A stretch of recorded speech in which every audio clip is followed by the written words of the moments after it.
Josephine Russing owned 387 pairs of gloves. She had them in wool and cotton and silk. She had them in plaid and paisley and print.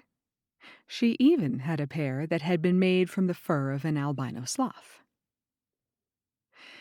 Josephine, her gloves, and her father, Leopold Russing, lived in a big empty farmhouse miles and miles away from the nearest neighbor or trading post. Josephine had no friends to speak of, but even if she had, she would never have invited them to visit her home. Other children might expect her father to say hello, to ask their names, or to serve them iced lemonade. And when he didn't, they might learn Josephine's most horrible, most shameful, most unspoken secret. Her father ignored her completely. Mr. Russing skulked around their house in silence, reading, cooking meals, or washing clothes, occasionally glancing at Josephine as if she were a neighbor's cat who'd sneaked in the window. Since her mother had died, Josephine's only indication that her father remembered she existed was that each week he brought her a new pair of gloves. He never said anything about them or acknowledged when she wore them. But every Friday evening when Josephine checked her chest of drawers, there would be a brand new pair of gloves inside.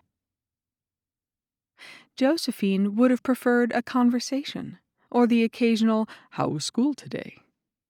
But she wore the gloves dutifully, accepting each new pair as some minute sign that her father actually cared for her. But it was hard to believe that Mr. Russing cared for anything. He was an imposing presence, tall, with salt and pepper hair that he slicked back, exposing an intimidating widow's peak. His brown eyes were inscrutable and never seemed to rest on anything for long. Josephine was fairly certain he couldn't name her eye color, amber, or her age, 12. He wore expensive suits that were always perfectly pressed, along with his own special pair of gray silk gloves.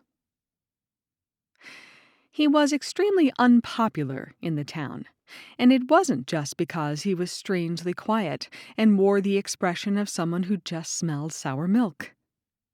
People hated him because he was responsible for the most outrageous law ever to be passed in the town's history.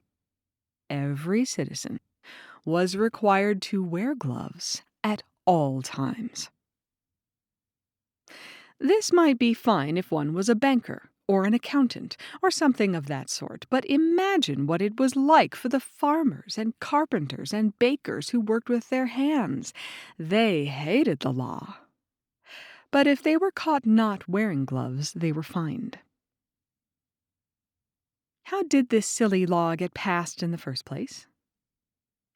It happened one night many years ago when Mr. Russing was in the middle of a heated game of 5-card stud with the city mayor. Mayor Supton had 4 jacks and was feeling a bit cocky. But Leo Russing had a straight flush, and when he won, he decided to forego his monetary winnings and demand that the mayor pass a new law on his behalf. The mayor quickly acquiesced, happy to escape with his wallet intact. Mr. Russing was the only man who manufactured gloves in the town, so one can imagine how much this law improved his business. He had 3 factories lined up in a row like ducks. That is to say, they were actually shaped like ducks. Josephine's father had bought the buildings from a man in the bathtub toy business who was down on his luck. In one building, the gloves were designed. In another, they were cut and pinned.